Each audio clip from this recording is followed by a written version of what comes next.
Breaking news చూస్తున్నాం. రాష్ట్రంలో భిన్నమైనటువంటి వాతావరణ పరిస్థితులు కొనసాగుతున్నాయి. కొన్ని ప్రాంతాల్లో ఎండలు ఎక్కువగా ఉండగా మరికొన్ని ప్రాంతాల్లో వర్షాలు కురుస్తున్నాయి.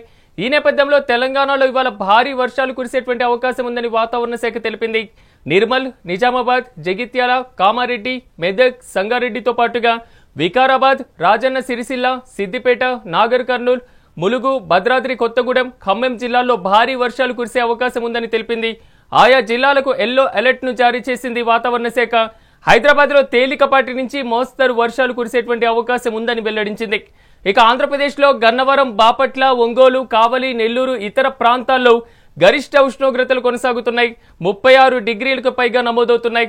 నేటి నుంచి శుక్రవారం వరకు రాష్ట్రంలోని పలు ప్రాంతాల్లో భారీ వర్షాలు కురిసేటువంటి అవకాశం ఉందని అటు వాతావరణ కేంద్రం కూడా వెల్లడించింది.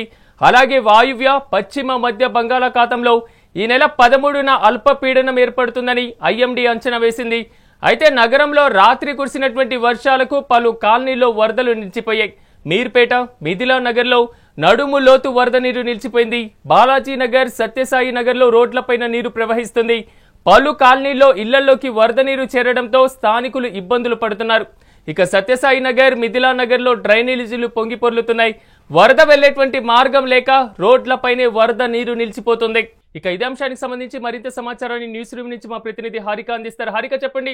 తెలంగాణ వ్యాప్తంగా కురుస్తున్నటువంటి వర్షాలు మాత్రం సామాన్యుల్లో మాత్రం కొంతవరకు కలవరపాటు, రోడ్లన్నీ కూడా నదుల్ని తలపిస్తున్నటువంటి పరిస్థితి కనబడుతుంది. ఈ అంశానికి సంబంధించిన పూర్తి స్థాయి అప్డేట్స్ ఏ విధంగా ఉన్నాయి? రైట్ సిరాజ్, ప్రస్తుతం రెండు తెలుగు రాష్ట్రాల్లో వర్షం బీభత్సం సృష్టిస్తుందని చెప్పాలి. ఇంకో పక్క ఇటు ముఖ్యంగా తెలంగాణ గురించి మాట్లాడుకుంటే మాత్రం దాదాపు అన్ని జిల్లాలకు ఇప్పుడు ప్రస్తుతం ఇటు వాతావరణ శాఖ అలర్ట్ అయితే ప్రకటించింది. ఇది ఎల్లో అలర్ట్ అయితే ఉంది ప్రస్తుతం. అయితే ఇది దాదాపు కొన్ని జిల్లాలకి ఆరెంజ్ అలర్ట్ గా మారే అవకాశం ఉంది అని చెప్పేసి కూడా చెప్తుంది వాతావరణ శాఖ. అయితే ఇప్పుడు ప్రస్తుతం హైదరాబాద్ విషయంలో మాట్లాడుకుంటే మాత్రం రాత్రి కురిసిన వానకి దాదాపు హైదరాబాద్ లో 11 సెంటీమీటర్ల వర్షపాతం నమోదయ్యింది.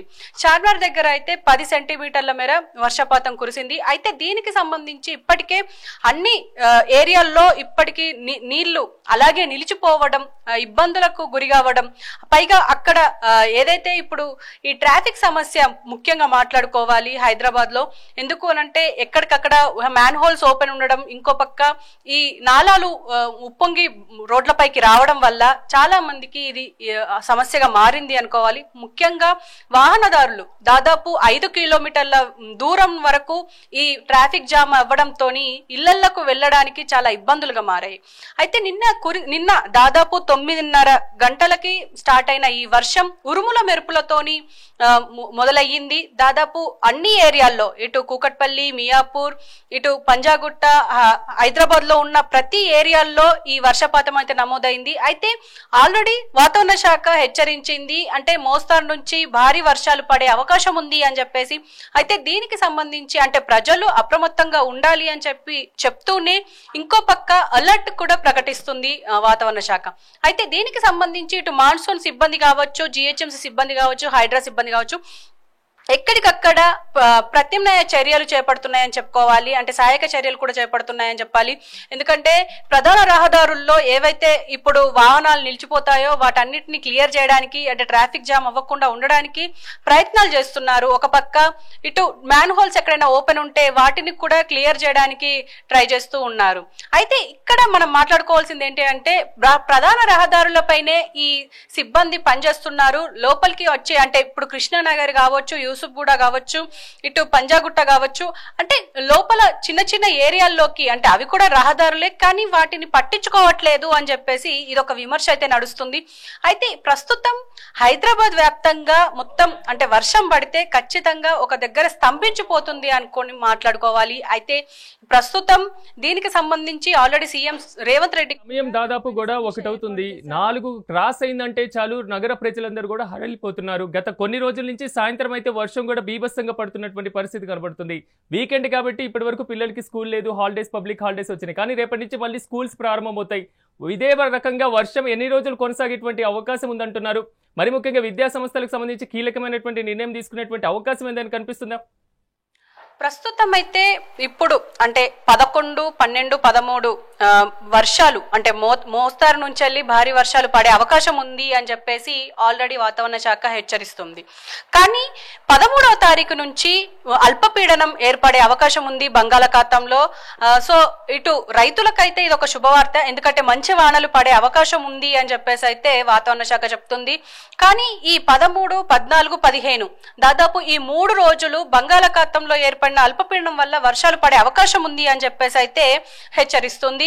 అండ్ ఒక పక్క జాగ్రత్తలు కూడా చెప్తుంది. ఎందుకు అనంటే ఏవైతే కాలువలు కుంటలు ఉంటాయో వాటి దగ్గరలో ఉంటే కొంచెం దూరంగా వెళ్ళి ఉండాలి, సురక్షిత ప్రాంతాల్లో ఉండాలి.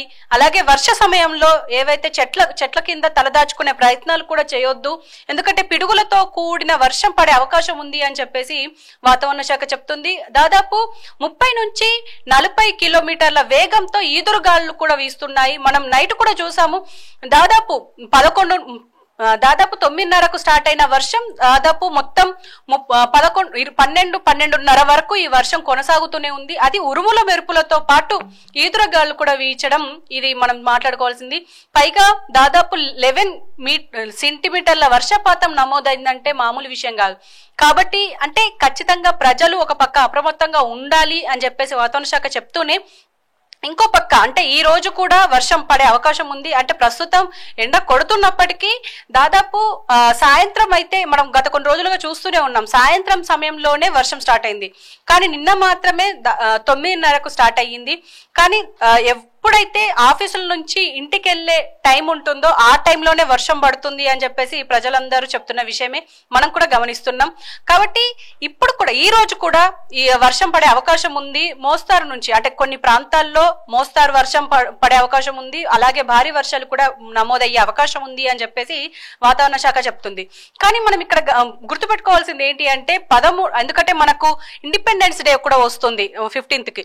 కాబట్టి ఈ 13, 14, 15 కూడా భారీ వర్షాల నుంచి అతి భారీ వర్షాలు పడే అవకాశం ఉంది, కేవలం బంగాళాఖాతంలో ఏర్పడే అల్పపీడనం వల్ల అని చెప్పేసి వాతావరణ శాఖ ఇప్పటికే హెచ్చరిస్తుంది. సిరాజ్, డ్రైనేజీలు కూడా రోడ్ల మీద పొంగి పొర్లుతున్నటువంటి పరిస్థితి కనపడుతుంది. మురుగునీటితో పాటుగా వరద నీరు రెండు కలిపి కూడా రోడ్లన్నీ కూడా నదుల్ని తలపిస్తున్నాయి. ఈ నేపథ్యంలో అంటువ్యాధులు ప్రబలేటువంటి అవకాశం కూడా ఉంది. కాబట్టి వైద్య ఆరోగ్య శాఖ కీలకమైనటువంటి మార్గదర్శకాలు జారీ చేసేటువంటి అవకాశం ఉందా ప్రజల అప్రమత్తత కోసం? ఖచ్చితంగా. ఎందుకు అనంటే ఇప్పటికీ మనం హైదరాబాద్ లో చిన్న వర్షానికే చాలా అతలకుతలం అయిపోయే అవకాశాలు ఉంటాయి. అలాంటిది ఇప్పుడు భారీ వర్షాలు పడుతున్నాయి. అందులో వర్షపాతం నమోదు కూడా హైయెస్ట్ గా ఉంది. కాబట్టి ప్రజలందరూ అప్రమత్తంగా ఉండాలి అని చెప్తూనే, ఇంకో పక్క వాళ్ళకి ఎలాంటి చిన్న అంటే ఇప్పుడు డయేరియా కావచ్చు, మలేరియా కావచ్చు, డెంగ్యూ కావచ్చు, ఇవన్నీ ఎక్కువ అయ్యే అవకాశం ఉంది. కాబట్టి ఖచ్చితంగా ప్రజలు హాస్పిటల్ కి అంటే చిన్న ఏదైనా సమస్య వచ్చినా ఖచ్చితంగా హాస్పిటల్కి వెళ్ళి చూయించుకోవాలి అని చెప్పేసి అని అంటున్నారు. ఎందుకంటే ఇవి మనం నెగ్లెక్ట్ చేస్తే ఖచ్చితంగా ప్రాణాంతకం అయ్యే అవకాశం ఉంటుంది. కాబట్టి ఖచ్చితంగా వీటి విషయంలో నెగ్లెక్ట్ చేయొద్దు. ఎందుకంటే వర్షాకాలంలో వచ్చే ఈ ఏవైతే ఉన్నాయో ఈ రోగాలకు సంబంధించి ఖచ్చితంగా జాగ్రత్తలు పాటించాలి అంటూనే మనం చూడాలి. ఏంటంటే ఇక్కడ రోడ్ల పైన అసలు జిహెచ్ఎంసీ కానీ మున్సిపల్ కానీ ఇటు వాటర్ వర్క్స్ కానీ పట్టించుకుంటున్నారా లేదా అని కూడా ఒకసారి సమీక్షించుకోవాల్సిన పరిస్థితి అయితే ఏర్పడింది. ఎందుకు అంటే చిన్న చిన్న ఏవైతే ఏరియాలు ఉన్నాయో, ఇప్పుడు కృష్ణానగర్ కావచ్చు, యూసుఫ్గూడ కావచ్చు, ఇంకా కొన్ని ప్రాంతాలు ఉన్నాయి, బేగంపేట దగ్గర కావచ్చు, మనం రీసెంట్ గా కూడా చూసాము పైగా కాలనీ అండ్ ప్యాట్నీ సెంటర్, ఇవన్నీ ఏరియాల్లో డ్రైనేజ్ మ్యాన్ హోల్స్ ఓపెన్ అవ్వడం, ఆ మ్యాన్ హోల్స్ లో చెత్త అక్కడే ఆగిపోవడం. ఎందుకు అనంటే జిహెచ్ఎంసీ వర్కర్స్ అక్కడ చెత్త తీసినప్పటికీ అక్కడే అదే నాల పక్కన పెట్టడం వల్ల మళ్ళీ వర్షం పడ్డ తర్వాత మళ్ళీ అందులోకి కొట్టుకుపోయి మళ్ళీ వాటర్ జామ్ అయిపోతున్నాయి. అంటే దాన్ని క్లియర్ చేసే పరిస్థితులు అయితే కనబడడం లేదు అని చెప్పేసి ఇప్పటికీ ప్రజలు అంటే హైదరాబాద్ వాసులు చాలా మంది దీనిపైన విమర్శిస్తున్నారు. అంటే సిబ్బంది నామకే వాస్తే పనిచేస్తున్నారు తప్పితే అసలు పూర్తి స్థాయిలో పనులు చేయడం లేదు అని చెప్పేసి విమర్శిస్తున్నారు. ఎందుకు అనంటే ఈ వాటర్ ఆగిపోవడానికి గల కారణం ఏదైతే చెత్త ఉందో ఆ చెత్త మళ్ళీ డ్రైనేజ్ లోపలికే వెళ్ళిపోవడం, అంటే తీసిన డ్రైనేజ్ వ్యర్థాలంతా బయటనే ఉంచేస్తే అది మళ్ళీ అందులోకి వెళ్ళడం వల్ల ఇవన్నీ ఇబ్బందులు కలుగుతున్నాయి. పైగా ఇంట్లోకి వాటర్ రావడం ఇప్పటికే మనం చూసాము. ఒక పక్క సీఎం రేవంత్ రెడ్డి అసలు ఎలాంటి ప్రాణ నష్టం కానీ ఆస్తి నష్టం కావద్దు అని చెప్పేసి కలెక్టర్లకు ఆదేశాలు ఇచ్చారు అని చెప్పేసి మనం ఇప్పటికే వరకు మాట్లాడుకుంటున్నాం.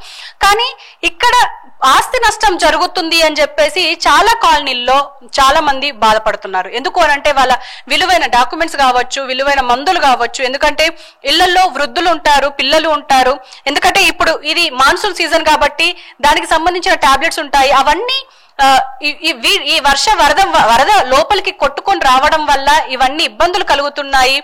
రీసెంట్ గా అయితే ఇంటి డాక్యుమెంట్స్ కూడా వాటర్ లో కొట్టుకుపోయాయి అని చెప్పేసి మాట్లాడుతున్నారు.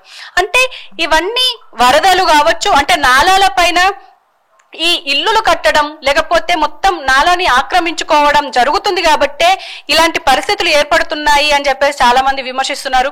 దీనికి హైడ్రా కమిషనర్ రంగనాథ్ ని కూడా ప్రశ్నిస్తున్నారు. అంటే ఎక్కడో ఏదో సమస్య ఉంది అని చెప్పేసి FTL బఫర్ జోన్ లో ఉన్నాయని చెప్పేసి అక్కడ ఇల్లులు కూలుస్తున్నారు తప్పితే ఇక్కడ ఇప్పుడు ప్యాట్నీ సెంటర్ కావచ్చు, బేగంపేట కావచ్చు, ఇప్పుడు కృష్ణానగర్ కావచ్చు, ఇలాంటి ప్రాంతాల్లో ఎన్నో సమస్యలు ఉన్నాయి. మరి వీటిని ఎందుకు పట్టించుకోవట్లేదు అని చెప్పేసి కూడా ప్రశ్నిస్తున్నారు. సో ఇలాంటి సమస్యలు ఇంకా చాలా ఉన్నాయి, తవ్వితే కోకొల్లలు ఉంటాయి. కానీ వీటన్నిటిని ఎవరు పట్టించుకోవట్లేదు అన్నది మాత్రం నిజంగా మనం మాట్లాడుకోవాల్సిన పరిస్థితి అయితే ఉంది సిరాజ్.